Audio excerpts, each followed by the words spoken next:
इसमें प्रश्न है कि कृष्ण को चोर क्यों कहा गया है।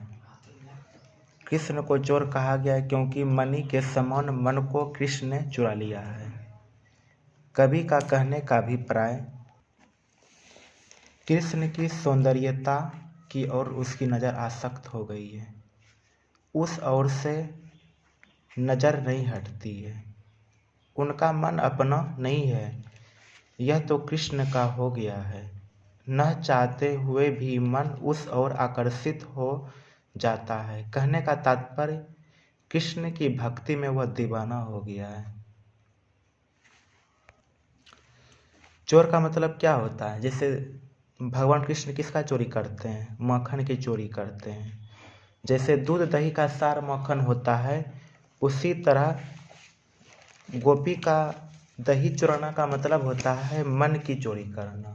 गोपी का मन चुराता है, मणि के समान मन को चुराया है यहाँ पर।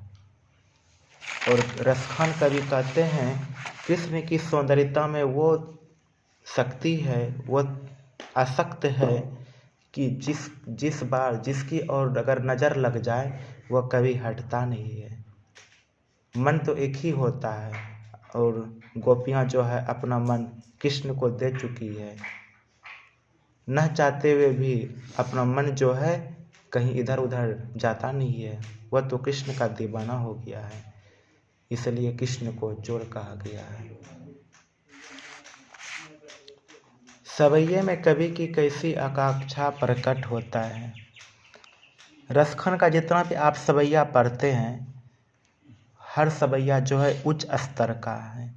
रसखान का कोई ऐसा सवैया नहीं है जो उच्च स्तर का ना हो। सवैया जानते हैं किसको कहता है? ये है सवैया, जो आपका जो चैप्टर में दिया गया है,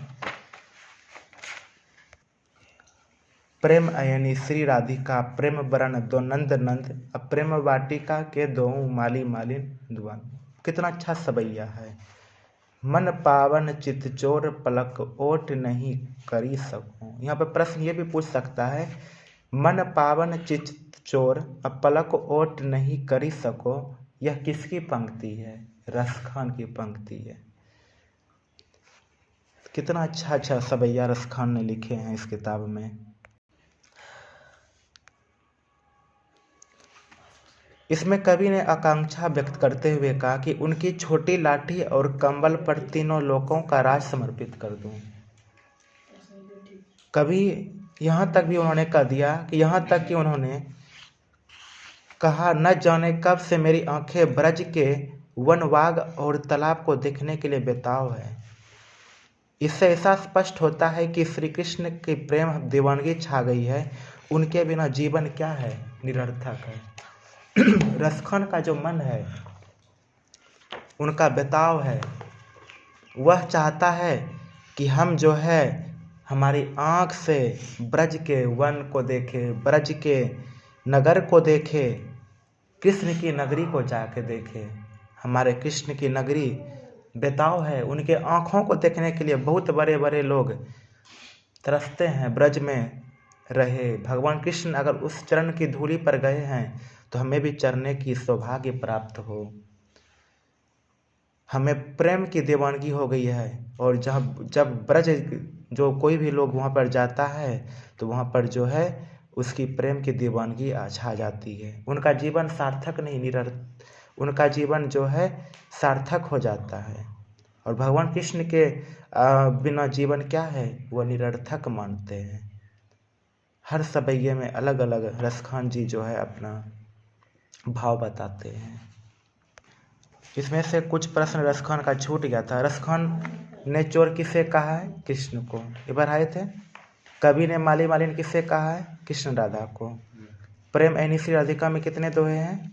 4। करील के कुंजन ऊपर वालों के अंतर्गत कितने सवैया हैं? 2 है ना करील के ऊपर, यहाँ पे है ना करील के ऊपर कुंजन वालों। करील के देखो प्रेम ऐनी में 4 गो है। देखो 4 बताते हैं। देखो यहाँ से यहाँ तक 1 हुआ, और यहाँ से यहाँ तक 2 हुआ, यहाँ से यहाँ तक 3, यहाँ इसका 4। तो प्रेम ऐनी श्री राधिका में कितना पंक्ति हो गया? 4। तो 1 2 3 4। इसमें आपका क्या हो गया? 1 2। तो करील के कुंजन ऊपर वालों में कितनी पंक्तियां हैं? 2। कवि रसखान ने प्रेम वर्ण किससे कहा है? कृष्ण को। नंदनंद किससे कहा है? कृष्ण को। रसखान के इष्ट कौन थे? भगवान कृष्ण थे।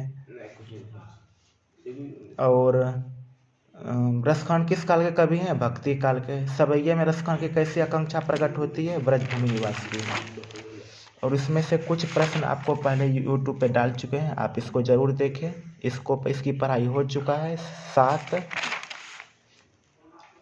7 तो यहाँ पर हो गया 13 प्रश्न हो गया, और 17 यहाँ तक हो गया आपका।